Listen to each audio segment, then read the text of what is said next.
Hello and welcome to another Blender bite-sized video. In this one I'm going to show you how to create an abalone shell effect procedurally in Blender 4.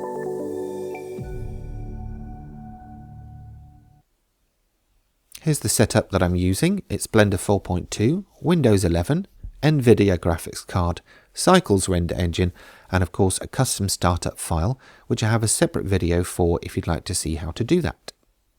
Just before I continue with the tutorial, let me remind you that you can grab this material and hundreds more on my Gumroad store, blenderbitesize.gumroad.com. Okay, here we are in the scene. I have a room with lighting built into the wall, a spotlight as a backlight, an object and a camera. I'll switch over to the shading tab and enable display render preview, select my object and assign a new material.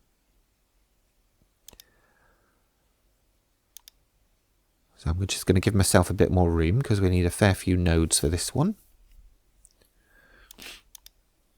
Now the first thing that I'm going to do is select the principled shader and press Shift D to duplicate it. I basically want one for the colouring and the patterning and then one for a coat. And I'm going to add a mix shader to combine those two together. I'll come back to these later. But first what I'm going to do is add a texture coordinate node, basically so that both principled shaders are singing from the same hymn sheet. I will connect up the object output from the texture coordinate to the material output directly just for now, so that you can see things as they are happening. First thing I'm going to do is add a wave texture and plug it in between those two. Then a mapping node, and on the wave texture we're going to set the band's direction to diagonal, the wave profile to saw, so that gives us this kind of graduation, and then the scale to 3, distortion to 5.5, detail to 10, detail scale to 2, detail roughness to 0.5, and we'll leave the phase offset. So that gives us a nice cool patterning going on there. If you select all nodes and press Shift equals, that will line them up for you. I'm then going to put a color ramp in between everything and set the position of the first color stop to 0.836.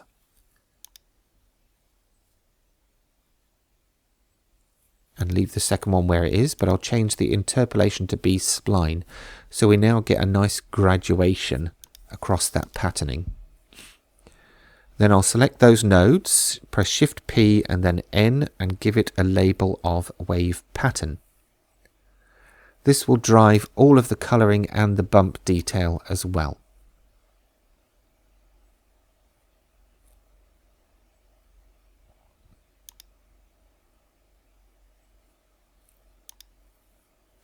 So I'm just going to isolate the top principled shader and plug the color ramp from the wave pattern into the base color. Then I'm going to grab another color ramp and plop that in between those two.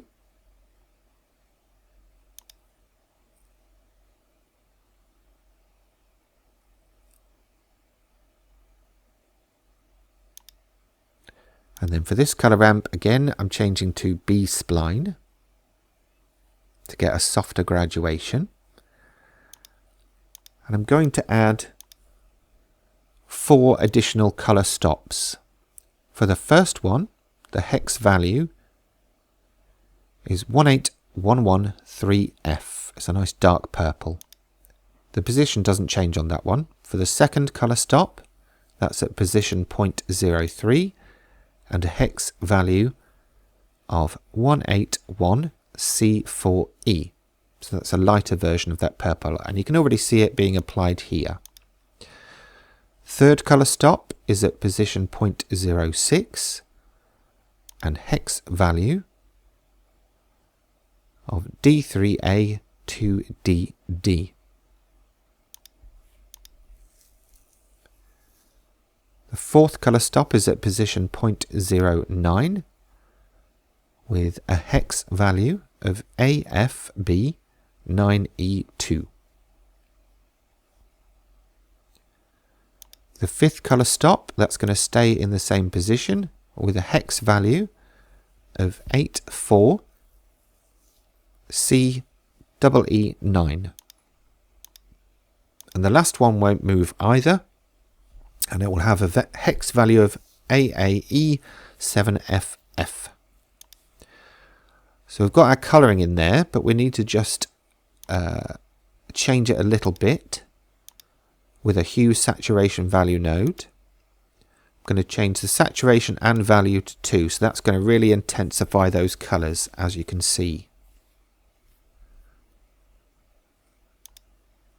I'm going to increase the metallic value on the principled shader to 1 and the roughness to 0.15. And this is giving us that nice shiny effect. I'm also going to increase the coat to a value of 1 and increase the index of refraction to 1.75.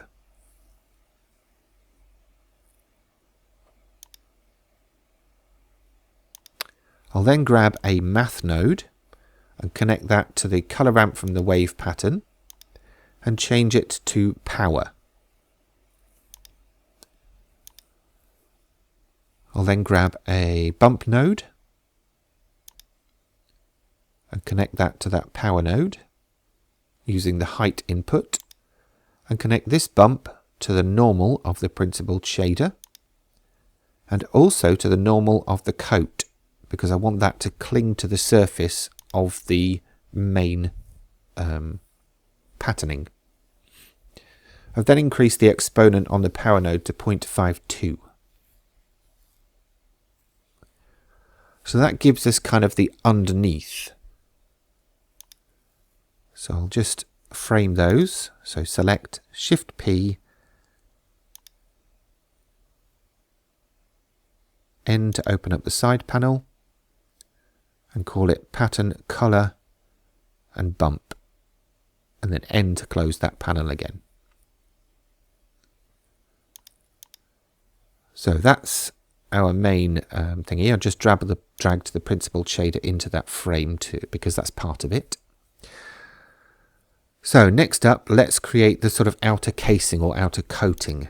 And this is going to be driven through a different principled shader, which we're going to change the base color to a hex value of 060419, a really dark blue.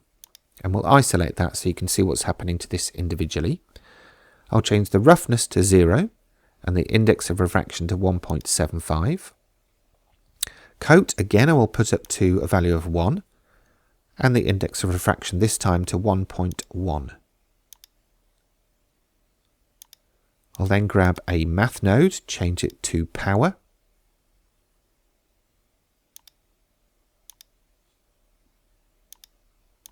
Then a bump node, plug that into the height or the power socket, and plug that into the main normal for the principled BSDF for this. Select invert, and then connect this to the color ramp from the pattern. And you can see it's kind of creating this all over patterning at the moment, but we don't want it that strong. So we're going to put the power value to minus 0.35. And we're also going to change the values in the bump node to 0.1 and 0.01, as you see me doing there. So this is kind of the outer casing, but it's still got detail in it. And then if we frame that,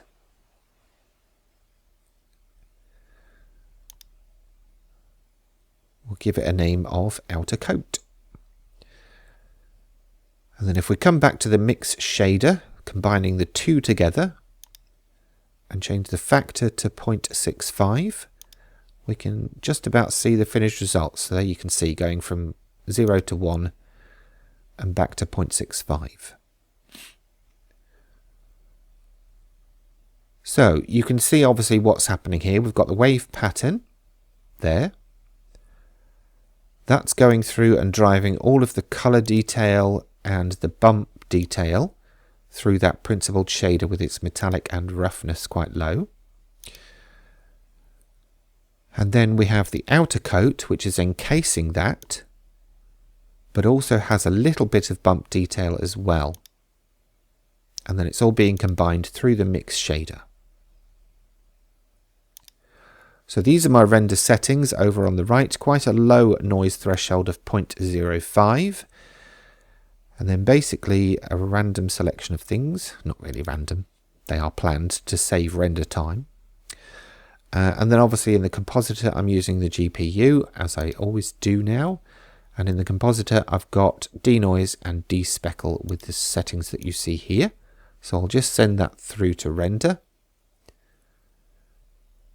And that came through in just under 8 seconds for a single frame, which I'm pretty impressed with given all of the coats and metallic values and things. Anyway, I really hope you've enjoyed this one. I thoroughly did actually. I'm very impressed with it. So I'd appreciate a thumbs up for the video and any new subs you fancy throwing my way. Of course, any questions or comments, please put them in the usual places. And in the meantime, thanks as always for watching.